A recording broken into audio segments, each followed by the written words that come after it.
A person who reveals desire too quickly unknowingly gives away power. The moment you make your cravings visible, you hand others the blueprint for your manipulation. They learn where to push, what to withhold, and how to keep you chasing. The Stoics warned long ago, craving what lies beyond your control is the root of suffering. But many confuse openness with strength. We convince ourselves that expressing our desires is brave, when in reality it often makes us predictable, and predictability is a weakness easily exploited. Here's the paradox. Desire isn't the problem. Exposure is. When desire shows up as need, as hunger, it becomes leverage for others. But the one who can hold desire without leaking it, who channels it inward with discipline, becomes untouchable. Freedom doesn't come from declaring what you want. It comes from mastering it, refusing to let it own you.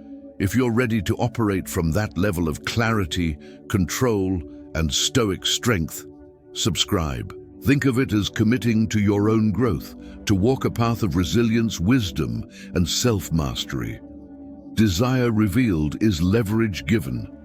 The moment you make your hunger visible, you place yourself in a position where others can use it against you. Imagine walking into a negotiation and confessing, "I'll do anything for this job." What happens next? You've told them where to press. They know you'll tolerate long hours, unfair treatment, even disrespect, because you've announced your desperation. Or picture whispering to someone that they mean everything to you. Suddenly, the silence they give you carries more weight than their words ever could. By admitting what you can't live without, you hand them the power to make you restless, anxious, or compliant. Epictetus once said, "Freedom is the only worthy goal in life. It is won by disregarding things that lie beyond our control." When you openly display what you crave, you give away that freedom. You hand over the exact lever that can move you. And whether others pull it out of malice or by accident, you're still no longer in control. What makes this truth so uncomfortable is how natural it feels to confess desire. We think it's authentic, even noble. Society tells us that vulnerability is connection, that saying what you want shows courage, and yet time after time, those who broadcast their longings too soon find themselves disappointed. Marcus Aurelius observed, "You have power over your mind, not outside events. Realize this, and you will find strength." What you want exists in the outer world, in the hands of other people, in the unpredictable currents of fate. The moment you reveal it, you tether your emotions to what is beyond your command. And in doing so, you weaken the only thing that truly belongs to you, your own mind. The pattern repeats everywhere. A worker pleads with a manager for recognition, and instead of being valued, they're given just enough attention to keep them desperate for more. A friend pours out their need for belonging, and suddenly others test that need, taking advantage of their willingness to always be available. A lover proclaims devotion too quickly, and instead of deepening the bond, the air shifts. Because certainty kills mystery, and hunger too loudly expressed diminishes value. Seneca wrote, "He who is a slave to his desires is more wretched than he who bears the yoke of another." It isn't just about being ruled by others. It's about being ruled by your own exposed cravings. Because the leash is fastened around your neck the second you let the world see it. And here lies the paradox. Desire itself is not weakness. To want is human. To long for growth, for connection, for achievement is natural. The Stoics never asked us to kill desire, but to discipline it, to keep it within the walls of the self, guarded and guided. Carl Jung noted, "Until you make the unconscious conscious, it will direct your life and you will call it fate." If your longing erupts from you without awareness, without restraint, then you are not steering it. It is steering you. And when others notice, they quickly learn how to steer you too. What you mistake as fate or bad luck is often just your own openness being redirected by those who understood your weakness. Think of how different it feels to be in the presence of someone who needs nothing from you. They seem calm, composed, unhurried. They don't beg for approval, and that indifference creates a kind of gravity. People orbit them, wondering what lies behind that composure, sensing a strength that doesn't bend to outside influence. Contrast that with the person who wears their desires on their sleeve, always asking, always hoping, always reacting. One radiates freedom, the other radiates dependence. Aristotle once taught that the more you know yourself, the more clarity there is. Self-knowledge has no end. Knowing yourself means you can guard what matters rather than scattering it into the hands of anyone willing to listen. The truth is, most of us have at some point trapped ourselves with our own mouths. We've spoken of our goals, and in doing so, felt the weight of others' expectations crush us when we didn't deliver. We've admitted our fears and watched people unconsciously test them.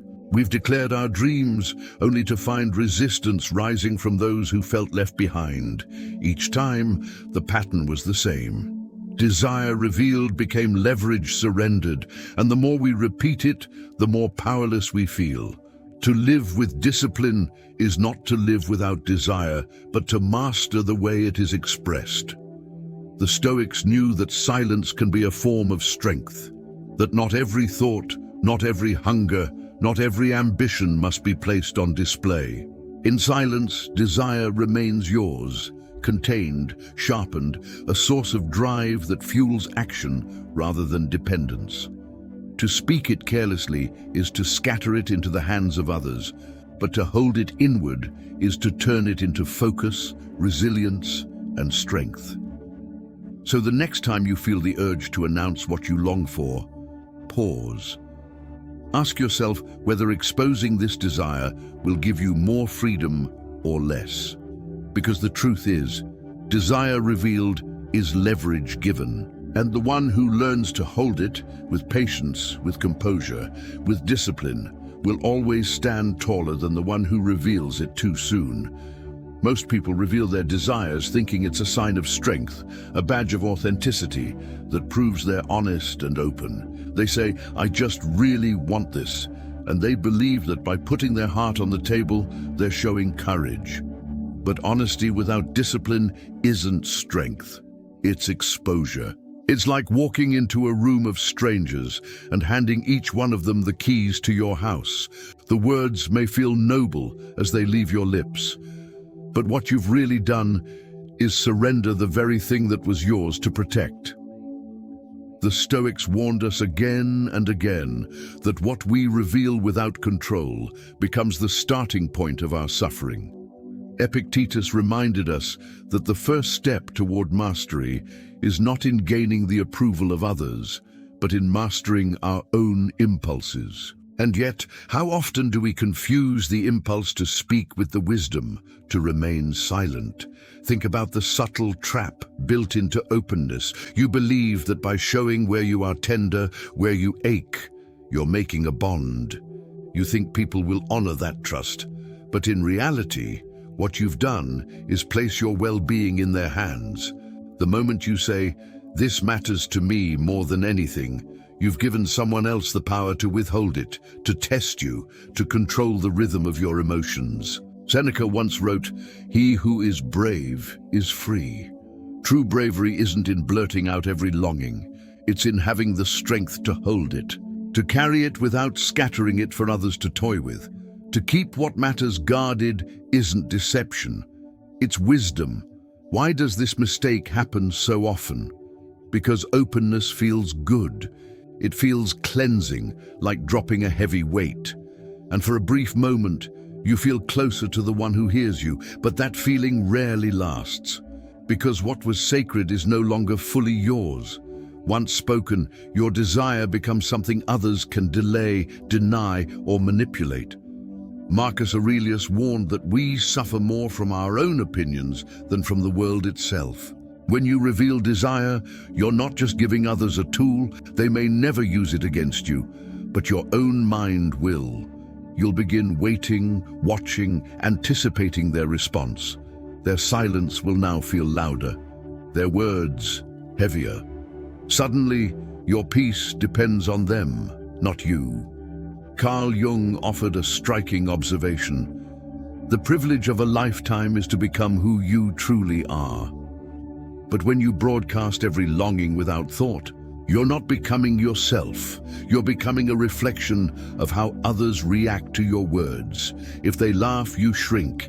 If they question, you doubt. If they approve, you swell with false confidence.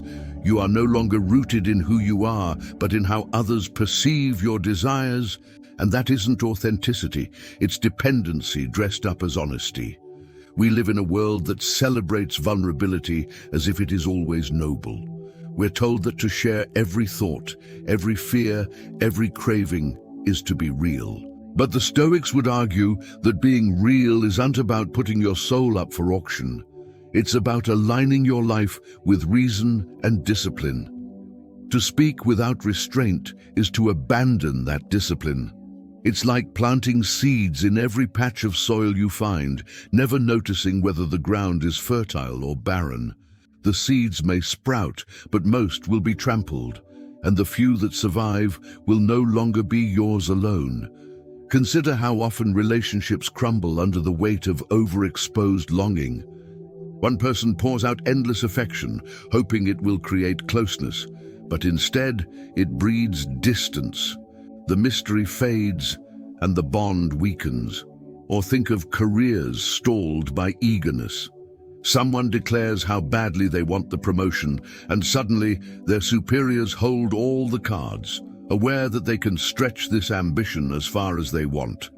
And here's the paradox. Silence feels risky. We fear that if we don't voice our needs, no one will notice them. But silence doesn't erase desire. It protects it. It keeps it within your control, so you can act on it with calm focus instead of scattering it recklessly. Jung warned that the things we leave unconscious will rule our lives, and openness without reflection is exactly that. Unconscious. You speak because the desire pushes its way out, not because you've chosen the right time or the right person. That is not mastery. That is compulsion. The path of Stoicism doesn't demand that we hide forever, but that we choose wisely what to reveal and when. Just as a skilled builder doesn't show the blueprint of a structure before it's ready to stand, so too should we guard the blueprint of our inner world. What you reveal too soon can collapse under pressure. What you guard, however, grows stronger. So the next time you feel the urge to say, "I just really want this," stop and ask yourself, does speaking it make me freer or weaker?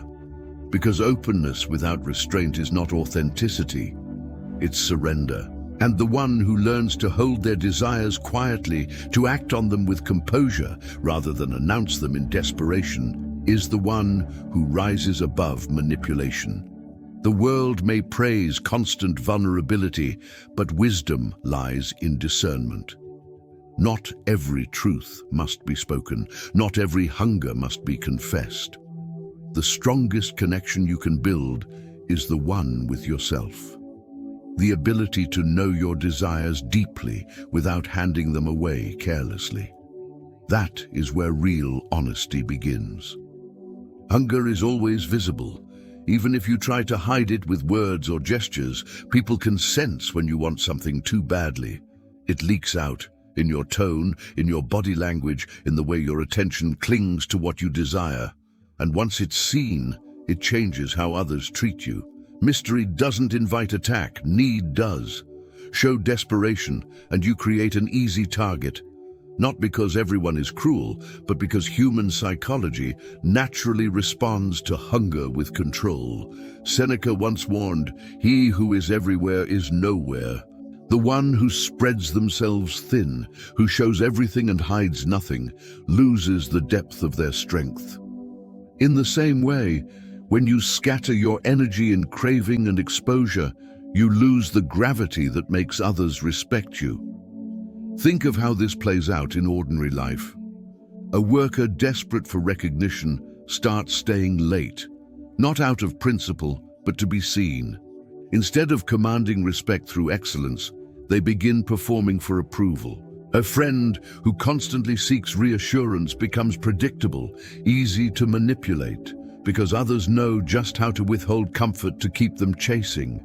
Even in love, when one person makes their hunger too visible, the balance shifts.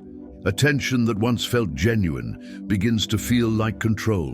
What started as openness now becomes dependence, and dependence always invites testing. Marcus Aurelius reminded himself daily that external things have no true hold on us unless we give them one. The problem is, hunger gives that hold before the other person even asks. The truth is that people project onto visible hunger. They assume if you want something badly, they can shape you through it. It might not even be conscious. A manager promises the possibility of promotion, not to deliver it soon, but to keep your loyalty burning. A partner tests your devotion by withdrawing affection, just to see how much you'll tolerate. A group of friends pressures you into conformity because they sense your need to belong. And each time, the same pattern repeats. The more visible the hunger, the less freedom you hold. Carl Jung once wrote, "People will do anything, no matter how absurd, to avoid facing their own souls." When you act from hunger, you're not living from your own soul. You're reacting to others, avoiding the silence where your true motives are revealed. And people sense that. They use it, sometimes unknowingly, but always effectively. Worse than being manipulated by others is how hunger manipulates you. At first it feels like drive, like energy pushing you forward. But if unchecked, it turns inward and consumes you. You stop working for excellence and start working for applause. You stop speaking from conviction and start tailoring your words for approval. You stop moving with principle and begin calculating every move for validation. What once felt like purpose now feels like performance. And performances are always exhausting because they demand you play to the crowd rather than to your inner compass. The Stoics warned of this trap, the slow erosion of self, when your life is measured by how others respond to you. Consider the weight of constantly performing. You walk into a room, and instead of standing in your own presence, you measure every glance, every gesture, hoping to be accepted. You work harder, not for mastery, but for recognition.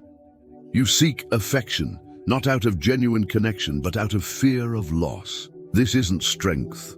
It's slavery disguised as ambition. Epictetus taught, "No man is free who is not master of himself." And you cannot master yourself when your hunger dictates your choices. The very thing you long for begins to own you, pulling you like a leash. It tells you when to smile, when to plead, when to wait. And because you've made that hunger visible, others know exactly how to tug that leash when they need to. But what happens when hunger is contained? When it burns silently instead of spilling into the open, the whole dynamic shifts. People sense a quiet composure they can't penetrate. They see effort without begging, strength without need. Instead of wondering how to control you, they wonder how to understand you. And that wonder creates respect. Plato once said, "The measure of a man is what he does with power." Hunger is the opposite. It's what you do without power. Show it, and you give away control. Hold it, and you keep your power intact, even when circumstances push against you. This is not to say we should have no desires. Desire is natural. It is human. But when desire turns into visible hunger, it shifts from being your fuel to being your weakness. The more loudly you crave, the more others test you. And the more they test you, the more you begin to bend. It's a cycle that strips away resilience, leaving you raw, restless, and easy to move. True resilience is found in self-restraint, in knowing what you want, but refusing to let that want be your cage. Aristotle taught that self-knowledge is the beginning of wisdom, and knowing yourself means recognizing when your hunger is leading you into traps, when your own longing is writing the script for your exploitation. The discipline of Stoicism doesn't demand silence as a mask, but silence as a safeguard. It teaches us to guard the fire of our wants, to let it burn as fuel for action, not as smoke that blinds others and ourselves. When you hold your hunger quietly, you cannot be baited, delayed, or used. You may still want deeply, but that want no longer writes your story in public. It stays with you, sharp, focused, untouched. People can guess, but they cannot control. They can test, but they cannot move you. And in that gap between hunger felt and hunger revealed lies your freedom. So the next time you feel the urge to announce, to confess, to make your craving visible, remember this: people rarely attack mystery. They attack need. Hunger on display makes you a target, but hunger contained makes you powerful. Let your desire guide your steps, not your speech. Let it fuel your actions quietly, because when you can feel deeply without showing desperation, you cannot be manipulated. You no longer perform for the world, you act for yourself. And that, in the end, is the truest form of strength. Society praises openness. We are constantly told that speaking your truth, declaring your desires, and putting everything on the table is the definition of bravery. The idea sounds noble, almost romantic, that the loudest voice is the most courageous. But if you look closer, you see that this belief is more illusion than truth. Courage isn't in broadcasting your hunger to the world. It isn't in exposing your inner longings for others to evaluate, compare, or manipulate. Courage is in restraint. It is in holding steady when the urge to confess becomes almost unbearable. It is in keeping your desires within, not out of fear, but out of strength. Because you know that what is guarded remains powerful, and what is scattered becomes weak. Think of how many people walk into a room carrying their need like a sign on their chest. They speak too quickly of what they want, hoping the world will reward their transparency, but rarely does it. Instead, the more visible their craving, the less respect they receive. Marcus Aurelius understood this when he wrote, "Very little is needed to make a happy life. It is all within yourself, in your way of thinking." Happiness, power, and courage are not things you beg the world to deliver. They come from within, from the quiet composure of someone who does not need external permission to feel whole. When you walk into a room with that mindset, you carry a presence that others can feel. You become the one who doesn't ask, who doesn't chase, who doesn't beg, and that makes you untouchable. There's a paradox here that often goes unnoticed. People think vulnerability is always noble, that by exposing their desires openly, they are proving courage. But much of what passes for vulnerability today is not bravery. It is dependency disguised as authenticity. To say, "I want this more than anything," is not courage. It is placing your worth in the hands of another. And once you do that, you're no longer free. This kind of courage is quiet. It doesn't shout. It doesn't demand attention. It doesn't need to. It is the stillness of someone who looks as though they already have everything, even if they're still building, still striving, still becoming. And that stillness unsettles others, because while they cling to approval, you walk as though you need nothing. While they expose every hope and wait for validation, you carry yourself like someone whose validation was already secured within. Seneca captured this spirit when he wrote, "The greatest wealth is a poverty of desires." And to walk into any space with no visible need is to walk in rich, even if the world hasn't given you its rewards yet. Notice how differently people respond to those who seem content. They respect them, even if silently. They become curious, even envious. They wonder, what does this person have that I don't? And what unnerves them most is that they cannot find the answer because it isn't in material possessions or in obvious desire.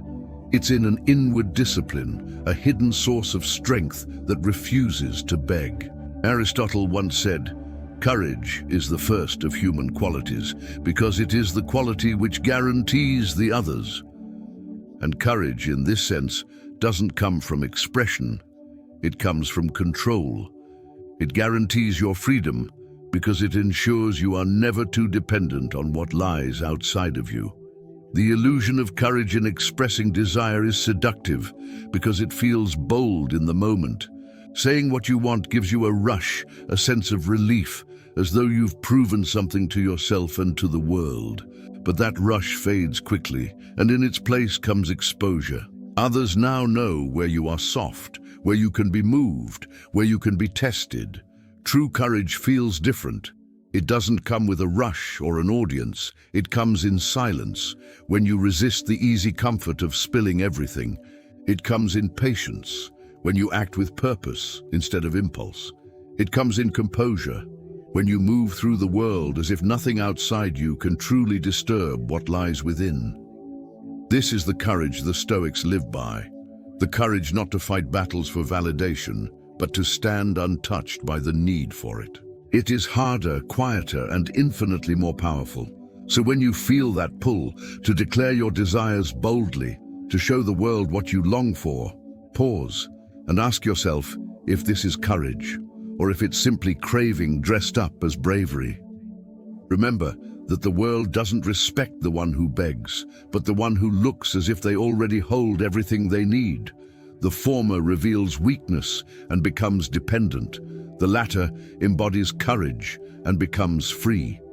And freedom, as every Stoic understood, is the only ground on which true strength can stand. There is a strange and undeniable power in indifference, not the cold indifference of apathy, but the disciplined indifference of someone who feels deeply and yet refuses to be ruled by it. To want something with intensity but reveal nothing is to become ungovernable. Others look at you, searching for clues, trying to decode what drives you, but they find no clear answer.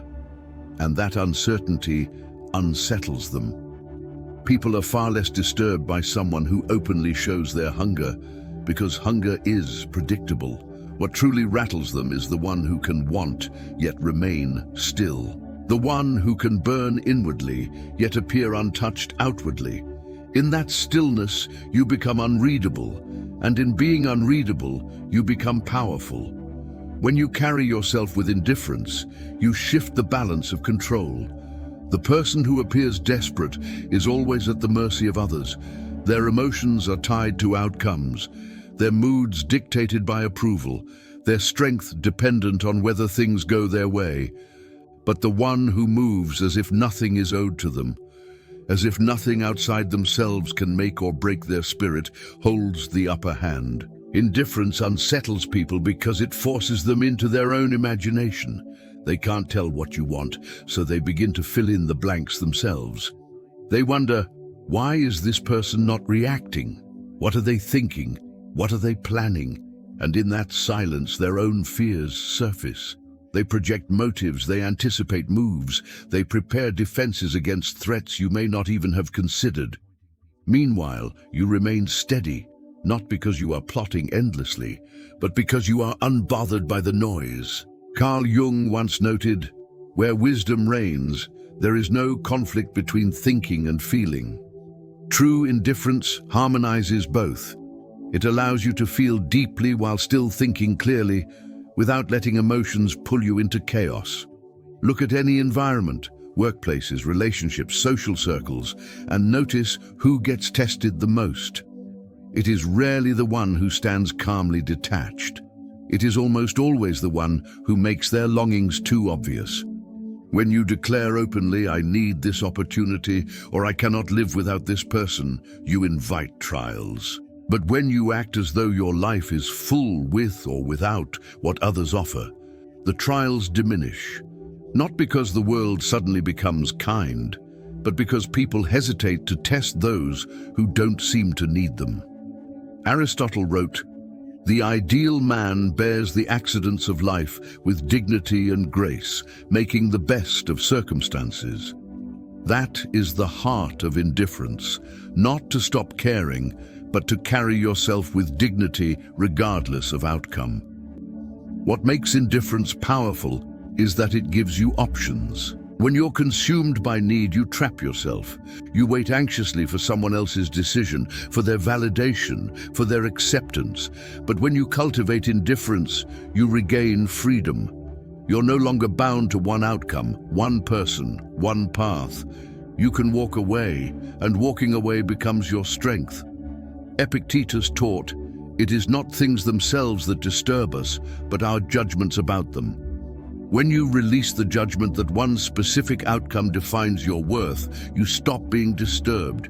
You act, you move forward, you adapt, but you never beg.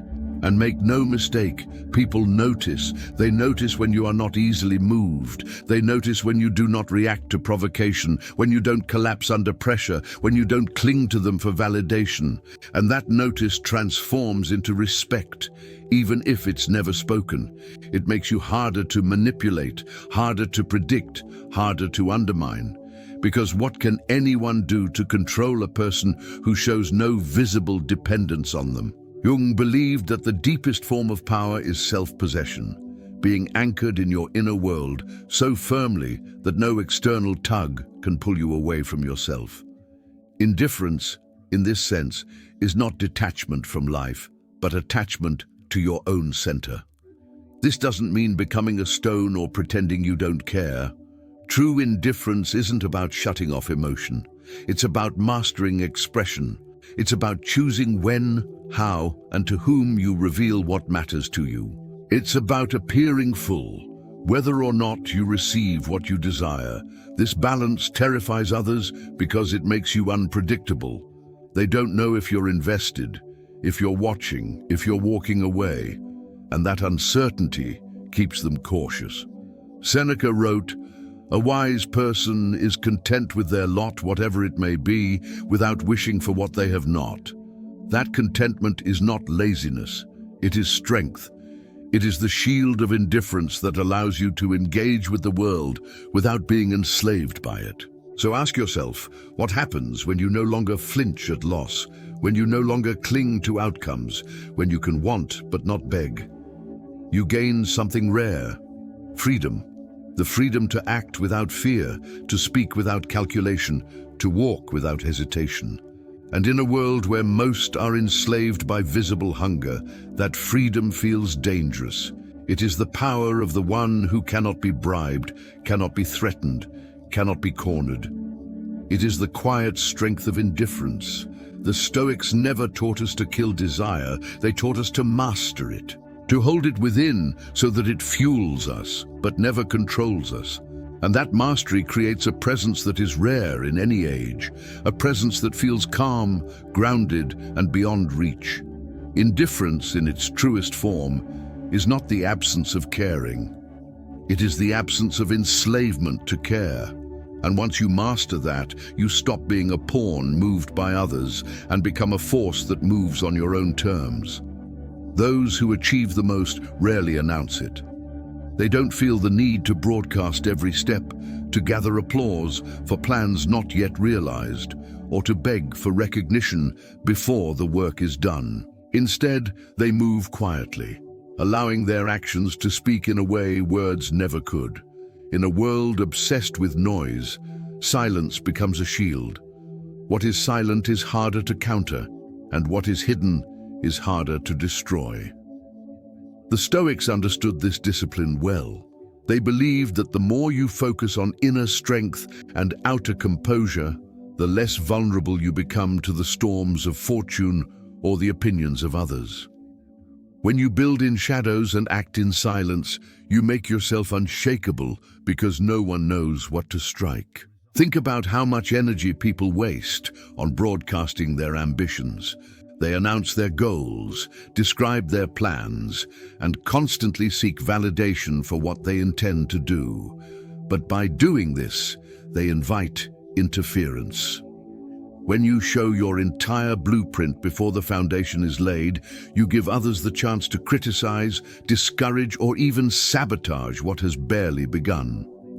Epictetus reminded us, first say to yourself what you would be, and then do what you have to do. Notice he said do, not declare. The act itself matters. The declaration, unless carefully chosen, often weakens the power of the act because it exposes it to unnecessary eyes. There's a reason silence has always carried a kind of gravity. The quiet worker, the calm leader, the disciplined builder. These are the people who leave others guessing. Curiosity builds around them because their movements are not obvious. They do not brag about what they will do. They arrive with results already in hand. Marcus Aurelius once wrote, "The more we value things outside our control, the less control we have." Announcing your goals places them outside your control, into the minds of others who may not understand, who may resent, or who may simply wait for you to stumble. But guarding them, keeping them close until they are realized, preserves your control and ensures that when you reveal something, it cannot be easily undone. There's also a psychological truth at play here. People tend to overestimate those who remain silent. When you don't explain yourself, when you don't reveal every detail, others begin to project their own assumptions onto you. They may assume you are doing more, planning more, or capable of more than you actually are, and that projection itself becomes power. Contrast this with those who expose everything. Their constant updates, explanations, and declarations create no mystery. They may seem open, but openness without discernment often leads to fragility. When setbacks come, the world watches them falter, because they made their journey public. But the one who works quietly avoids this weight. Failures are lessons learned in private, not public spectacles. Successes arrive without warning, surprising those who never saw them coming. Seneca wrote, "It is a rough road that leads to the heights of greatness." That road is easier to walk when you don't to carry the burden of other people as expectations on your back. Silence lightens the load. Operating quietly also protects you from one of the most dangerous traps, dependency on praise. When you announce your every move, you begin to crave acknowledgement. You want people to cheer you on, to affirm your progress, to reassure you that you're doing well. But that dependence erodes discipline. Instead of focusing on the work itself, you begin to work for the response. Silence breaks this cycle. When no one knows what you're building, you work for yourself alone. The validation comes from within, not from the applause of others. Aristotle wrote, "The energy of the mind is the essence of life." That energy is squandered when it is scattered outward for approval. In silence, it is preserved, concentrated, and directed toward creation. And notice how the strongest figures in history often embodied this principle. Their power wasn't in constant display. It was in restraint. They didn't reveal their plans until the plans had already matured. They moved step by step in shadows, and by the time others realized what they were doing, the work was complete. It's not about secrecy for its own sake, it's about protecting your momentum. Noise interrupts rhythm, silence protects it. Jung understood this as well when he said, "In all chaos, there is a cosmos. In all disorder, a secret order." To outsiders, your silence may look like chaos, like absence, like drift. But to you, it is order, it is deliberate, it is construction taking shape without interruption. The discipline of building in shadows and acting in silence is not about hiding forever. Eventually, your results will speak, and when they do, they will speak louder than any words could. The difference is that by then, the results are undeniable. No one can dismiss them as fantasy or sabotage them as premature ideas. They exist, and they carry the weight of surprise. Seneca reminded us, "The greatest blessings of mankind are within us and within our reach." One of those blessings is the strength to guard what matters until it is ready to stand on its own. So ask yourself, what might you achieve if you stopped announcing, stopped seeking, stopped explaining? What could you build if your energy wasn't diluted by noise but concentrated in silence? The truth is simple. When you operate quietly, The world cannot interfere. The results arrive before anyone has the chance to stop them. And those results, revealed only when solid, are stronger than anything that was broadcast too soon. In a culture addicted to attention, the rarest form of power is silence. And the one who learns to build in shadows doesn't just protect their vision. They guarantee that when it arrives, it cannot be ignored. To want is natural. To crave is human. Desire itself is not the enemy. It's part of what gives life energy, direction, and meaning. The Stoics never told us to kill desire. They told us to master it. They saw desire as fire, useful, powerful, even necessary. But like fire, it can destroy when uncontrolled. Contained properly, fire warms, strengthens, and builds. Uncontrolled, it consumes. The same applies to the longings inside of us. When you pour them out too freely, the heat escapes, scattered into the air, leaving you weaker than before. But when you hold desire close, protect it, and feed it with discipline, it becomes a force of momentum, driving you forward in silence, while others burn out in noise. This is the paradox most people miss. They think that to feel something strongly, they must express it strongly. But raw expression often dilutes the very energy it was meant to carry. Think of someone who tells everyone their plans, their dreams, their goals. At first it sounds inspiring, but soon the words lose weight. People stop listening. Worse, those dreams now belong partly to the audience, subject to their judgment and interference. Marcus Aurelius once reminded himself, "Waste no more time arguing about what a good man should be one." Desire works the same way. Waste no more time declaring what you want, build it, contain the fire, so it fuels your actions, not your announcements. There is a quiet strength in restraint, not repression, but refinement. When you feel the surge of longing and yet remain composed, you prove to yourself that you are its master, not its servant. Think of how nature works. Rivers flow with power, not because they scatter water in every direction, but because their force is contained within banks that guide them. A dam doesn't to stop water from existing. It harnesses the energy so it can generate strength. In the same way, when you hold your desires within, they gain intensity. You don't lose passion by containing it, you concentrate it. Seneca said, "No person has the power to have everything they want, but it is in their power not to want what they do not have." He wasn't urging us to extinguish desire, but to direct it, to ensure it does not spill into every corner of life, uncontrolled. What happens when you reveal too much is the opposite. You begin to bleed energy. Each confession, each exposure, each uncontrolled outburst disperses the very heat that should have stayed inside you. It's like carrying a torch in a storm. The fire flickers, weakens, and dies out because it was never shielded. But keep that flame behind glass and no wind can touch it. The person who feels more than they reveal always surpasses the one who reveals more than they feel, because their energy is not wasted. It is stored, sharpened, and unleashed only when the time is right. Consider how often people sabotage themselves by scattering their fire. They share their ambitions too soon, and the criticism of others cools their drive. They confess their cravings too loudly, and others learn to withhold what they seek, turning it into a tool of control. They display their hunger too openly, and it invites mockery or envy that drains them further.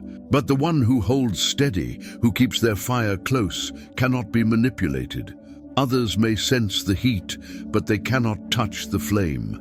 That makes them unpredictable, untouchable, and dangerous in the most disciplined way. Containment also reshapes how you experience setbacks. When desire is scattered into the world, every obstacle feels like humiliation, because your longing was public and your failure visible. But when your fire burns quietly within, setbacks are fuel.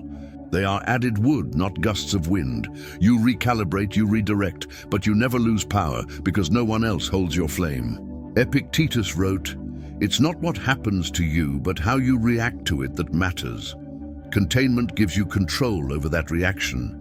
Instead of collapsing, you absorb the moment into your energy, and the fire grows. It's important to remember that containment doesn't mean coldness. To feel deeply and yet remain composed is not to be unfeeling. It is to be strong. It means your emotions do not spill out to weaken you, but stay within to strengthen you. Jung once said, "Your vision will become clear only when you look into your heart. Who looks outside dreams, who looks inside awakes." Containing desire is this inward awakening. It is the act of looking into your own heart, acknowledging the fire there, and deciding to carry it with discipline rather than letting it escape unchecked. The world will always encourage expression.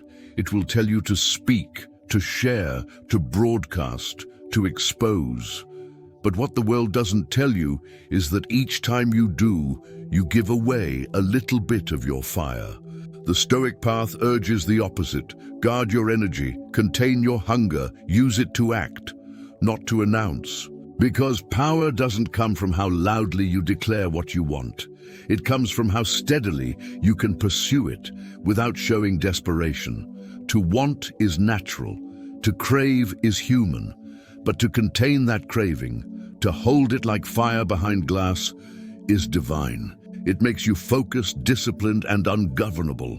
The one who reveals too much scatters themselves until nothing remains, but the one who holds desire close sharpens it into momentum.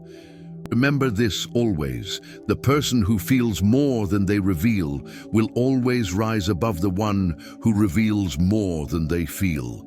For it is not the size of the fire that matters, it is the discipline with which it is contained. The fire within you is not meant to be scattered. It's meant to be mastered. Contain it, guard it, and let your actions speak louder than your hunger. Watch one of the suggested videos on your screen now to continue this path of clarity and strength. And thank you for being a part of Stoivana.